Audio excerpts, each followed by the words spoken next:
Shop global academy MEC CEC BCom BBA చదివే విద్యార్థులకు number 1 coaching academy for CA CMA CIMA ACCA CMES professional courses. అమ్మ ఇప్పుడు June 2024 మనకి వృషభ రాశి వాళ్ళకి ఎలా ఉండబోతుంది? వృషభ రాశికి రాశ్యాధిపతి వచ్చి శుక్రుడు. వృషభ రాశిలోకి కృత్తిక 2, 3, 4 పాదాలు, రోహిణి 1, 2, 3, 4 పాదాలు, మృగశిర 1, 2 పాదాలు మనకి వృషభ రాశిలోకి రావడం అనేది జరుగుతుంది. వృషభ రాశి వారికి కానీ జూన్ మాసంలో చూసుకుంటున్నప్పుడు వీళ్ళకి విద్యార్థుల పరంగా చూసుకుంటే, అంటే ఎవరైనా ఈ మాసంలో ఎవరైనా పోటీ పరీక్షలు కావచ్చు, లేకపోతే ఏదైనా స్కాలర్షిప్ల కోసం అప్లై చేసే వాళ్ళు కావచ్చు, లేదా దూర విద్య కోసం, అంటే ఏదైనా విదేశీ విద్య, లేకపోతే వాళ్ళున్న స్థలానికి దూరంగా వేరే చోట ఎక్కడికో వెళ్ళి చదువుకోవడం, ఇలాంటి వాళ్ళందరికీ పనుల్లో ఆలస్యం అనేది కనబడుతుంది. అంటే ఒక్కోసారి కొంత అసంతృప్తి భావన, అంటే వీళ్ళదైనా లోన్స్ కోసం అప్లై చేసుకున్నాం. ఇప్పుడు చూడండి, మన విద్యార్థులు ఈ లోన్స్ కోసం, బ్యాంక్ లోన్స్ అవి చదువు కోసం అప్లై చేస్తూ ఉంటారు.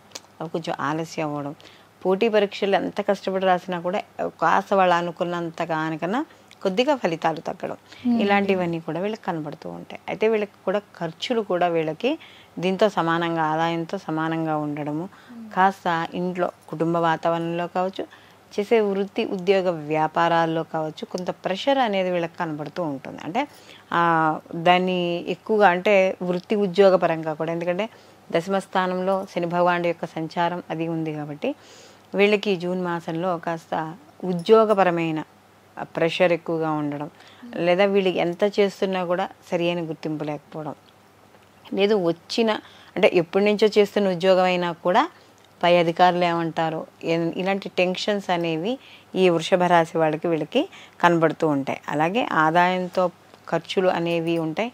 కాస్త వీళ్ళు ఈ యొక్క వైద్యుని యొక్క సలహాలు పాటించడం అనేది మంచిది. అలాగే కాస్త వీళ్ళు ఈ మాసంలో తరచూ ఈ యొక్క ఆసుపత్రుల దగ్గరికి, అంటే ఈ హాస్పిటల్స్కి అవి వెళ్ళడం అనేది కాస్త ఎక్కువగా కనపడుతూ ఉంటుంది.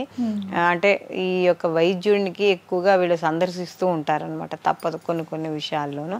కాబట్టి ఇలాంటి విషయాలు, అలాగే చర్మానికి సంబంధించి, లేదా ఈ ఇన్ఫెక్షన్స్, ఫుడ్ పాయిజన్స్ అవి అవుతూ ఉంటాయి కదా, అలాంటి. కాబట్టి బయట ఆహారం, అంటే ఆహార నియమాలు అనేవి ఈ వృషభ రాశి వాళ్ళు తప్పకుండా చేయాలి. అలాగే ఐటీ రంగంలో ఉన్నవాళ్ళు, సివిల్స్ సర్వీసెస్లో ఉన్నవాళ్ళు ఎవరైతే వీళ్ళందరూ ఉన్నారో వీళ్ళందరికీ కూడా కొంచెం మంచి గుర్తింపు లభించడం, లేదా వాళ్ళకి ఏదైతే ఎదగాలనుకుంటున్నారో దాంట్లో ఎదగడం, ప్రమోషన్ రావడం, గవర్నమెంట్ పరంగా చూసుకున్నప్పుడు కొంతవరకు వీళ్ళకి అనుకూలంగా ఉండడం అనేది ఉంటుంది. అయితే వీళ్ళకి జన్మలో ఈ జూన్ మాసంలో గ్రహాలు ఎక్కువ సంచారం వల్ల, ప్లస్ గురువు కూడా అందులోనే ఉండడం వల్ల ఒక్కోసారి వీళ్ళకి కోపం వస్తూ ఉంటుంది, మళ్ళీ తగ్గుతూ ఉంటుంది.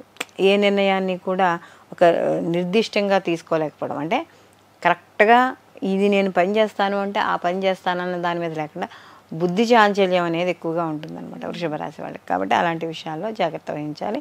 జీవిత భాగస్వామి విషయాల్లో వాటిల్లోనూ కావచ్చు కొంచెం అనుకూలంగానే ఉంటుంది. ఎవరైతే ఈ పెట్టుబడులు అవి పెట్టే విషయాల్లో మాత్రం జాగ్రత్త అనేది వహించుకుంటారు. ఎందుకంటే వ్యయ స్థానంలో ఈ జూన్ 1వ తారీఖు నుంచి కుజుడు యొక్క మార్పు కూడా జరుగుతోంది.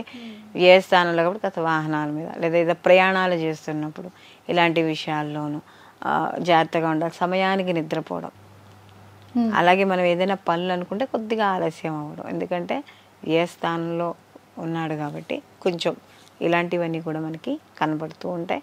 అలాగే గృహంలో కూడా కాస్త ఆహ్లాదమైన వాతావరణం తెప్పించుకోవడానికి ప్రయత్నించడం అనేది మంచిది. ఈ యొక్క వృషభ రాశి వాళ్ళు మొత్తం మీద చూసుకుంటే విద్యార్థులు కొంచెం వీళ్ళు ఉండాలి.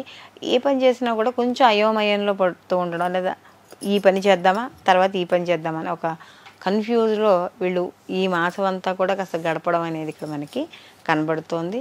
భాగస్వామి వ్యాపారాలు ఎవరైతే చేస్తున్నారో వాళ్ళు కూడా కొద్దిగా జాగ్రత్తలు వహించుకోవాలి. ఎందుకంటే కొత్తగా పెట్టుబడులు పెట్టడం అలాంటివి చేయకుండా ఉండడం అనేది మంచిది. రాజకీయ రంగంలో ఎవరైతే ఉన్నారో వాళ్ళకు కూడా కాస్త ఒడిదుడుకులు, ఏదైనా పదవిని ఆశించి ఉన్న వాళ్ళు ఉంటారు కదా, అలాంటి వాళ్ళకి కాస్త అనుకున్నంత ఫేవర్గా లేకపోవడం, అంటే వాళ్ళ వార్తలు వాళ్ళకి అంత అనుకూలంగా లేకపోవడం, ఇలాంటివన్నీ కూడా ఈ మాసంలో కనబడుతూ ఉంటాయి.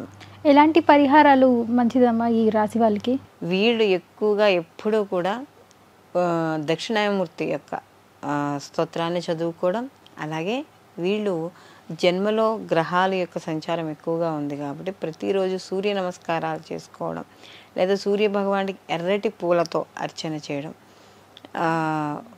దీంతోపాటు వీళ్ళు ప్రతి రోజు కూడా మంగళచండి కానీ లేదా సుబ్రహ్మణ్య ఆరాధన కానీ ఏది చేసినా కూడా వీళ్ళకంటే మంగళచండి స్తోత్రం దొరుకుతుంది, ఆ స్తోత్రాన్ని చదువుకోవచ్చు.